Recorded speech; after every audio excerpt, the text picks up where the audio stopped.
अस्सलामुअलैकुम दोस्तों। आज की इस वीडियो में मैं बात करने वाला हूं इंफॉर्मेशन टेक्नोलॉजी के बारे में।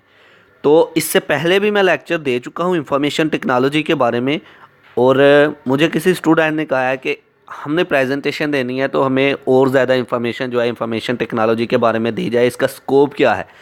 तो आज की वीडियो में यही बताया जाएगा कि इंफॉर्मेशन टेक्नोलॉजी है क्या और इसका स्कोप क्या है और किस तरह आपने अगर प्रेजेंटेशन देनी है तो किस तरह आपने प्रेजेंट करना है। तो चलिए शुरू करते हैं। इंफॉर्मेशन टेक्नोलॉजी, चलिए पहले बात कर लेते हैं इंफॉर्मेशन क्या होती है और टेक्नोलॉजी क्या होती है। इंफॉर्मेशन टेक्नोलॉजी दो वर्ड से मिलकर बना हुआ है ये वर्ड, इंफॉर्मेशन टेक्नोलॉजी आईटी। तो इंफॉर्मेशन क्या है और टेक्नोलॉजी क्या है। इंफॉर्मेशन वो होती है जी processed form of data is called information. वो डाटा जिसको प्रोसेस कर दिया गया वो हमारी हो गई इंफॉर्मेशन। और डाटा क्या होता है, डाटा जो है raw facts and figure is called data. मतलब कि बेतरतीब अंदाज के साथ जो हमने अपनी फाइल्स, अपने जो जितना भी डॉक्यूमेंट्स, अपनी रिपोर्ट्स, अपनी इंफॉर्मेशन जो रखी हुई है बेतरतीब अंदाज के साथ, वो हमारा डाटा होता है। और जब उसको ऑर्गेनाइज कर दिया जाता है, तरतीब दे दिया जाता है, वो हमारी कहलाती है इंफॉर्मेशन। तो अब हम बात करते हैं टेक्नोलॉजी की कि टेक्नोलॉजी क्या है।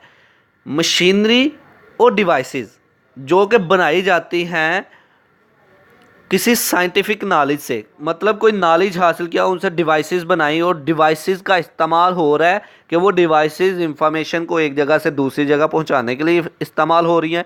वो डिवाइसेस हमें अपना डाटा, अपनी इंफॉर्मेशन देखने के लिए इस्तेमाल हो रही हैं। वो डिवाइसेस हमारी इंफॉर्मेशन को एक जगह से दूसरी जगह भेज रही हैं और वहाँ से हम अपनी इंफॉर्मेशन हासिल भी कर रहे हैं। तो ये टेक्नोलॉजी हुई। तो इंफॉर्मेशन टेक्नोलॉजी फिर क्या हुई। इंफॉर्मेशन टेक्नोलॉजी ये है कि जो इंफॉर्मेशन हम अपनी एक जगह से दूसरी जगह भेजते हैं, किसकी बदौलत, टेक्नोलॉजी की बदौलत। जो डिवाइसेस की बदौलत हम इंफॉर्मेशन एक जगह से दूसरी जगह भेजते हैं या इंफॉर्मेशन हासिल करते हैं उन डिवाइसेस की मदद से, तो ये हमारी इंफॉर्मेशन टेक्नोलॉजी हुई। जैसा कि एग्जांपल हो गई कि सैटेलाइट्स की मदद से हम इंफॉर्मेशन हासिल कर रहे हैं। मोबाइल फ़ोन, उनकी मदद से हम इंफॉर्मेशन हासिल कर रहे हैं। इवन कि हम अपनी इंफॉर्मेशन जो है वो सेंड भी कर रहे हैं, भेज भी रहे हैं एक जगह से दूसरी जगह। जैसा कि सॉरी जैसा कि फाइबर ऑप्टिक केबल्स की मदद से हमारी इंफॉर्मेशन फ़्लो कर रही है, हमारा डाटा फ़्लो कर रहा है एक जगह से दूसरी जगह। ई कॉमर्स क्या होता है कि ऑनलाइन जो हम अपना बिजनेस कर रहे हैं। तो ये सारी की सारी चीज़ें ऐसी डिवाइस है जिनकी बदौलत हम इंफॉर्मेशन से एक जगह से दूसरी जगह भेज रहे हैं, ये इंफॉर्मेशन टेक्नोलॉजी में आता है। अब कुछ स्टूडेंट्स का ये पूछना है कि इनका स्कोप क्या है, इंफॉर्मेशन टेक्नोलॉजी का स्कोप क्या है। अब मैं स्कोप की भी बात करता हूँ, पहले मेन डेफिनेशन पे आते हैं। तो अगर हम मेन डेफिनेशन की बात करें तो ये मेन डेफिनेशन मैंने पहली वीडियो में भी बनाई थी, तो अब यहाँ पर भी बताता चलूँ। Information technology is the technology that uses computing with high speed communication link to spread information from one place to another. Information technology की बदौलत हम अपनी इंफॉर्मेशन को एक जगह से दूसरी जगह भेज रहे होते हैं। इंफॉर्मेशन टेक्नोलॉजी की बदौलत ही हम जो है घर बैठ के हर चीज़ दुनिया की देख सकते हैं। ग्लोबल विलेज बन गया हुआ है, एक दुनिया जो है ग्लोबल विलेज बन गई हुई है। The interconnection of computer enable people to send and receive information, कि लोगों आपस में जब एक दूसरे के साथ कम्युनिकेशन कर रहे होते हैं, आपस में मिल रहे होते हैं, किस अंदाज से कि डिवाइसेस की मदद से अपनी इंफॉर्मेशन को एक जगह से दूसरी जगह भेज रहे होते हैं, तो वो इंटरकनेक्ट कर रहे होते हैं, मतलब कि आपस में उनका राब्ता होता है। ये जो है इंफॉर्मेशन की बदौलत है। तो अब हम बात करते हैं इसके स्कोप के बारे में कि इसका स्कोप क्या है। ये हमारे पास आ गया इसका स्कोप, इंफॉर्मेशन टेक्नोलॉजी का स्कोप। सबसे पहले एप्लीकेशन एनालिस्ट। एप्लीकेशंस क्या होती हैं, ये जो ऐप अपने मोबाइल में हम यूज़ करते हैं, मोबाइल के अंदर जो हम अपने ऐप, जो सॉफ्टवेयर वगैरह यूज़ करते हैं, ये एप्लीकेशंस है। इनको एनालिस्ट करना मतलब ये कि इनके बारे में इंफॉर्मेशन इकट्ठी करना और इनके बारे में तज्जिया करना कि आया कि ये जो एप्लीकेशन है यूज़र की रिक्वायरमेंट के मुताबिक पूरा उतर रही है या नहीं।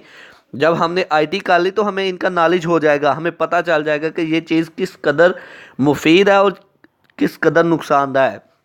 दूसरा बात आती है डाटा एनालिस्ट। डाटा एनालिस्ट मतलब जो डाटा किसी ऑर्गेनाइजेशन में बहुत ही ज़्यादा डाटा पड़ा हुआ है। उन्होंने बुला लिया एक आईटी स्पेशलिस्ट को, आईटी स्पेशलिस्ट को बुलाया और उससे कहा कि हमारी ऑर्गेनाइजेशन का ये सारा डाटा पड़ा हुआ है, अब इस डाटा को देखो और इस डाटा को देख के बताओ कि कौन सा डाटा जो है हमारी ऑर्गेनाइजेशन के लिए बेस्ट रहेगा, मुफीद रहेगा।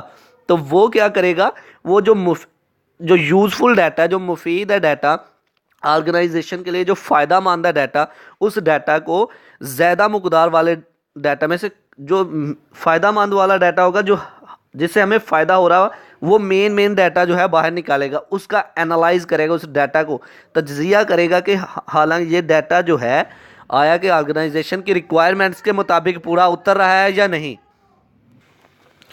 आगे आता है डाटा साइंटिस्ट, जो साइंटिस्ट का डाटा है उनको एनालाइज करना। फिर आता है डेटाबेस एडमिनिस्ट्रेटर। डेटाबेस के बारे में बता दूं कि डेटाबेस ऐसा सॉफ्टवेयर है जिसमें हम अपना डाटा जो है सेव करके रखते हैं। और डेटाबेस एडमिनिस्ट्रेटर क्या हुआ, डेटाबेस एडमिनिस्ट्रेटर वो आदमी जो उस डेटाबेस को कंट्रोल कर रहा है, जो मैनेज कर रहा है। तो आईटी स्पेशलिस्ट जो क्या होते हैं वो डेटाबेस एडमिनिस्ट्रेटर भी हो सकते हैं। क्या करते हैं कि किसी ऑर्गेनाइजेशन में अगर उसका अपना एक डेटाबेस है, उसका डाटा जो आ रहा है, पूरी ऑर्गेनाइजेशन का डाटा एक ही जगह एक ही सॉफ्टवेयर में स्टोर किया जा रहा है, सेव किया जा रहा है, तो उस सॉफ्टवेयर को मैनेज करने के लिए, उसको कंट्रोल करने के लिए जो आदमी होगा वो आईटी स्पेशलिस्ट ही होगा, वो डेटाबेस एडमिनिस्ट्रेटर होगा। तो information system manager, information system manager ये है कि इंफॉर्मेशन सिस्टम वो जिसमें हम अपनी इंफॉर्मेशन कलेक्ट कर रहे हैं, इकट्ठी कर रहे हैं, जिससे हम अपनी इंफॉर्मेशन एक जगह से दूसरी जगह भी भेज रहे हैं।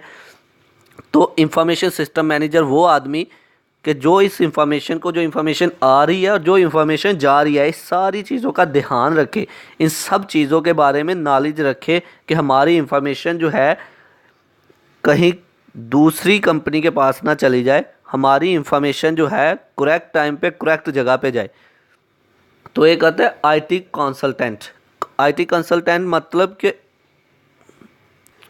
जो आईटी के बारे में राय दे, इंफॉर्मेशन टेक्नोलॉजी के बारे में आगाही करे, लोगों को गाइड करे, उनके बारे में इंफॉर्मेशन टेक्नोलॉजी के स्कोप के बारे में जो बता रहे होते हैं, इंफॉर्मेशन टेक्नोलॉजी का एनालाइज करके उनके बारे में बता रहे होते हैं।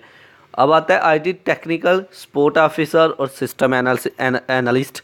सिस्टम एनालिस्ट में क्या आता है कि जो हमारा कंप्यूटर सिस्टम है, अब सिस्टम तो मुख्तलिफ होते हैं, किसी ऑर्गेनाइज सिस्टम की वैसे डेफिनेशन बताता चलूँ। सिस्टम होता है कि किसी ऑर्गेनाइजेशन में अगर सब लोग मिलकर एक ही काम को परफॉर्म कर रहे हैं तो वो सिस्टम कहलाएगा। तो कंप्यूटर सिस्टम के जितने भी कंपोनेंट्स हैं वो सारे, जब भी कंप्यूटर को कोई काम दिया जाता है तो सारे के सारे कंप्यूटर सिस्टम के कंपोनेंट मिलकर वो काम करना शुरू कर देते हैं। तो फिर कंप्यूटर क्या कहलाया, एक सिस्टम कहलाया। तो आईटी स्पेशलिस्ट क्या करते हैं, सिस्टम को एनालाइज करते हैं। जब भी सिस्टम बनाया जाता है, कंप्यूटर सिस्टम को ऑर्गेनाइजेशन में रखा जाता है, तो आईटी स्पेशलिस्ट क्या करते हैं, देखते हैं कि आया कि ये सिस्टम जो है हमारी ऑर्गेनाइजेशन के लिए फ़ायदेमंद रहेगा, ये हमारी ऑर्गेनाइजेशन को सपोर्ट कर भी सकता है या नहीं कर सकता। तो ये था हमारा आज का लेक्चर, यहीं पे आज हमारा लेक्चर ख़त्म होता है।